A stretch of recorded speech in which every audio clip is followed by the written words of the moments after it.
Mama Hadija. Mama Hadija.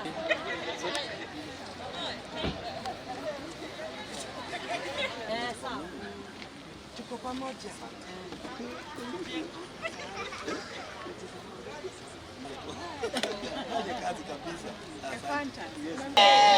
Tunaye hatuna. Na njokire guku muthigiti-ini uyu wa Takwa niguo tuhote guikara na atumia ya kiama giki a guku muthigiti-ini, na gitumi ni ati ni ngoretwo ona ni tuwe ati kuma riria murimu uyu wa covid wokire andu aingi ni mateire mawira na andu aingi nginya biashara ciao ni ciathukire. Koguo ndinoka moko matheri, ni njokire na kamutu at least micii no kana nyumba ici cia atumia aya mothe niguo ukorwo na kindu mangiria. No oguo ndacoka ni ndoiga na no hoe thirikari irore muno uhoro ukonie kafyu. Ni turona maundu maingi magikika, ni turona wana siasa maika roadside events na andu magakorwo mari ingi muno.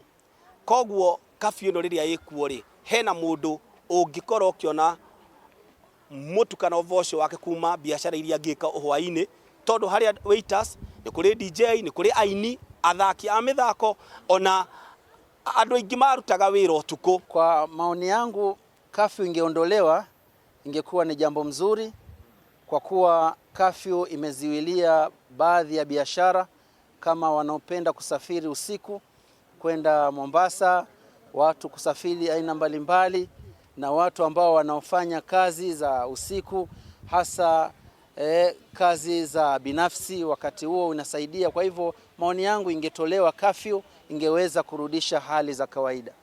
Ramadhani, tungeomba rais atuondolee kafyu ili tuweze tuna swala za usiku ambazo tunakuja kuziswali zinatushinda sisi kuja msikitini kwa sababu ya kafyu.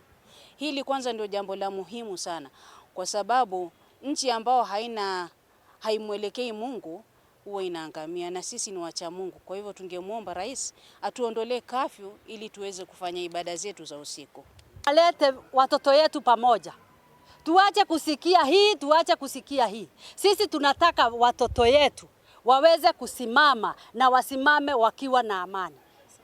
Ningependa kuuliza serikali ambao tuko nayo saa hii ya Mheshimiwa Uhuru Muigai Kenyatta na Bwana Ruto, watuletee watoto yetu wote pamoja, wawashe kujaribu kutupiganisha.